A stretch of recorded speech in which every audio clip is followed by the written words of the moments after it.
What's going on, guys? It's Jimmy here. Welcome to our daily show where we discuss the fourth stimulus check update, the stimulus package update, daily news you need to know about, including money, investing, the stock market, pretty much everything you need to know about on a daily basis. We have a lot going on here today, actually multiple different announcements.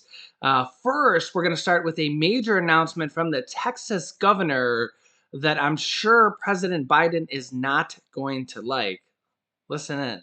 Let's start this morning with the latest COVID news. One of the country's largest states is now fighting back against vaccine mandates. Overnight, Texas Governor Greg Abbott issued a ban on vaccine mandates in the Lone Star State. His executive order prohibits any entity, even private businesses, from imposing vaccine requirements on employees or customers.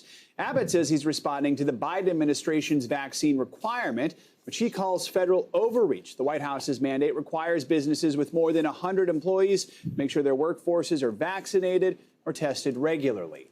Daily vaccinations have been ticking up in recent weeks as more companies, states, and cities issue mandates. More than 56% of the U.S. is now fully vaccinated against COVID-19. As more people get vaccinated, we're seeing the number of COVID cases go down. An average of 70,000 Americans are testing positive each day right now. Compare that with 2 weeks ago, more than 109,000 cases were reported daily.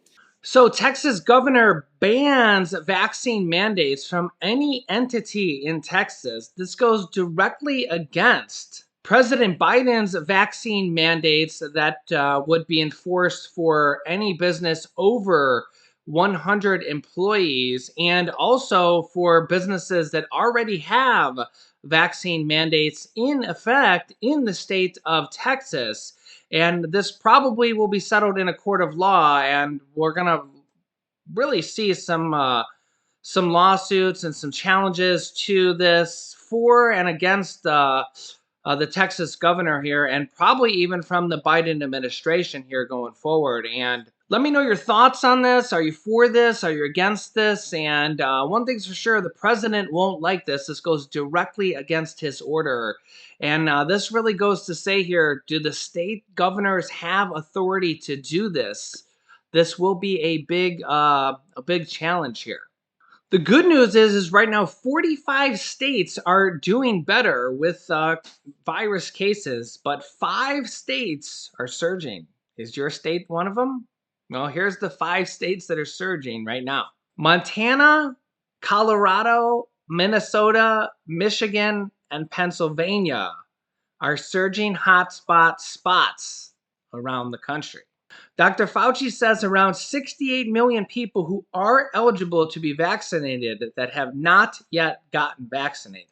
New virus cases are on the decline. We did have 123,000 new cases yesterday, which is still very, very high on this data here reported by Google or aggregated by Google. But the 7-day average, as you can see here on this decline, is on a significant decline, with the 7-day average just under 90,000 at 89,526 cases as of yesterday. Deaths are still very high as well, with the 7-day average of 1,657. In comparison, it's just still very, very high on an everyday basis. We're expecting major announcements from Moderna and Johnson & Johnson booster shots very, very soon. You can see from this headline here from NBC, U.S. moves closer to clearing Moderna and Johnson & Johnson booster shots this week. So they're getting close to announcing that here very, very soon. I will keep you up to date on that as they move forward with the close to the final authorization of those. A recent real-world study of 23 million people found that vaccines cut the risk of severe COVID by at least 90% in a real-world study by 23 million people. So it does seem pretty promising.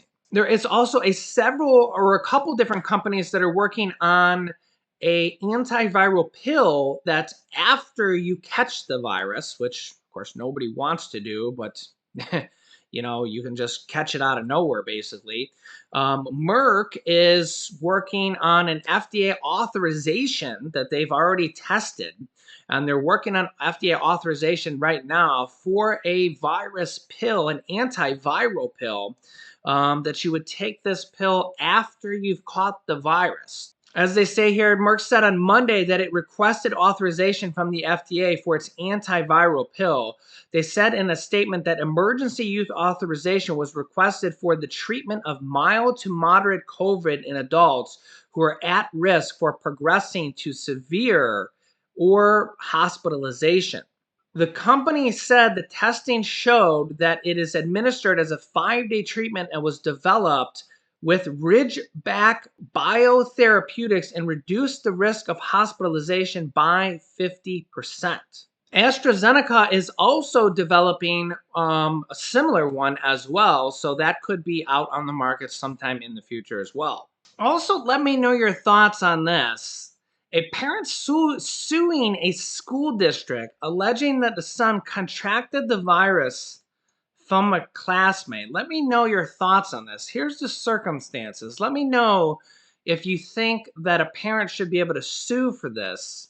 It's hard to really tell if you caught the virus from somebody specifically, but here's the circumstances in this lawsuit. Shannon Jensen filed the lawsuit against Waukesha School District and school board in a federal court on October 5th and is seeking an injunction ordering the district to comply with guidelines from the U.S. Center for Disease Control and Prevention. Jensen's lawsuit alleges that in May, the school board removed student masking requirements and other COVID restrictions and claims that one of Jensen's son's classmates showed virus symptoms but did not wear a mask when he came to school because they removed the masking requirements. Okay, so check that out. Then the son was seated next to the symptomatic classmate, and despite wearing a mask himself, so he was wearing a mask, he became infected with the virus because allegedly the other person had the virus, was not wearing a mask, according to the lawsuit. Later on, 2 of Jensen's other children also became ill with the virus. They say, quote, "Our goal all along was to bring a class action lawsuit against all school districts in Wisconsin that weren't protecting kids, teachers, and communities, but we had to start somewhere." So let me know your thoughts. Do you think it's fair that they can sue the school or win the lawsuit? Do you think they should be able to win the lawsuit because they weren't following CDC guidelines and students were allowed to not wear a mask and potentially be able to go to school not knowing they had the virus? So that's the thing is, at the early stages of potentially being sick, you might not even know you're sick. You might not be wearing a mask. Well, if you go to school and you're not wearing a mask, I mean, you're not wearing a mask, you might not even know you're sick for the first day or two. And yeah, let me know your thoughts. Do you think that's fair that you should be able to sue? Well, I mean, you could sue for anything, but do you think they'll win? Let me know your thoughts on that. Yeah, it's a crazy situation. The thing about these lawsuits is that they set a precedence. They set a precedence. So these are very, very big lawsuits. It's not just like one average everyday lawsuits, because if they win, this is very, very big, because now it's like, oh, you won for catching the virus.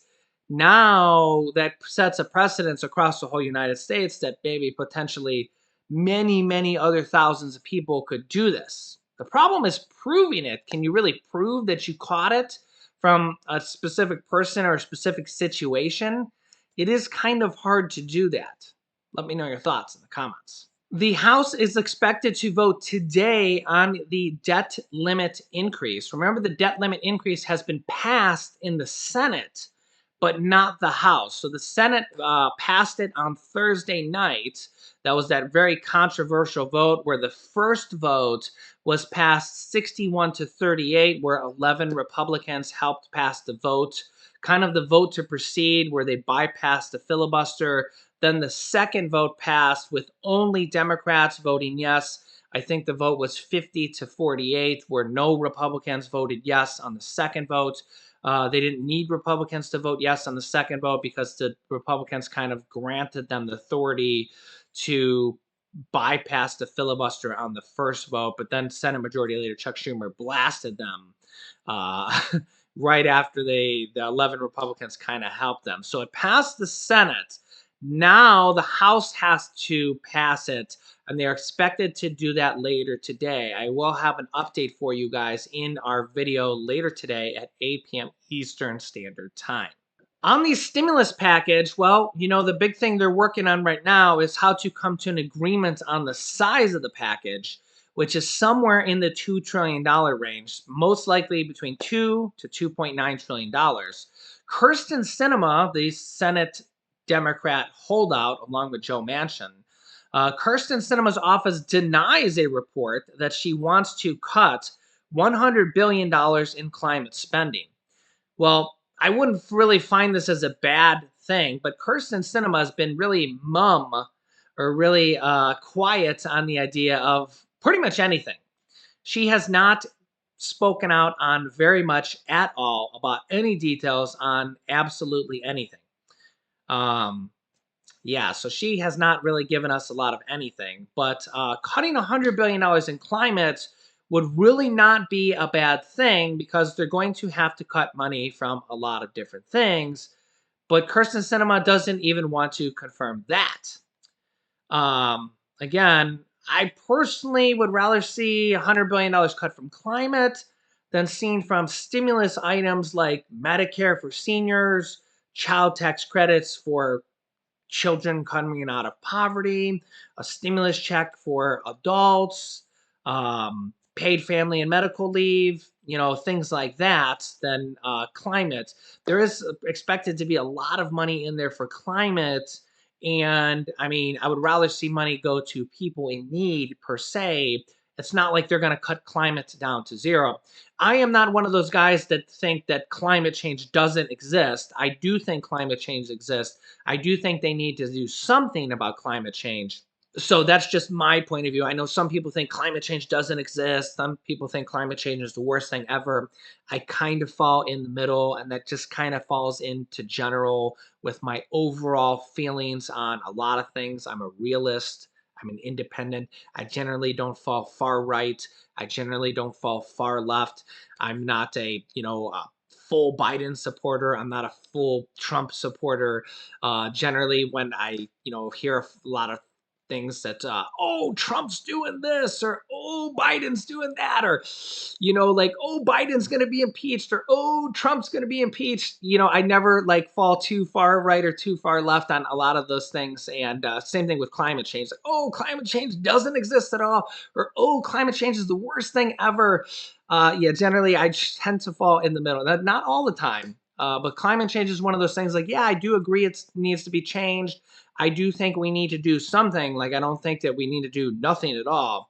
But I do think that we need to tend to focus a little bit more on our people, focus a little bit less on foreign countries, foreign aids, spend a little bit less on immigrants and billions of dollars on immigrants, and focus a little bit more on our people. That's just my thought. I know that some people think a little bit differently. I know there's a lot of focus on immigration in this bill. I think we need to focus a little bit more on our people. I'm not saying that we don't need to focus on immigration at all, because again, our country was founded on immigration. So I do have a view on that as well. But I do think that we need to spend a little bit less on foreign aid, especially when we're talking about spending on other countries, not necessarily immigrants coming into our country. That's a little bit different because they are going to be U.S. citizens. But that's generally my view on that. You can let me know your thoughts in the comments. The Arizona governor, though, does say something pretty strong about Kirsten Sinema.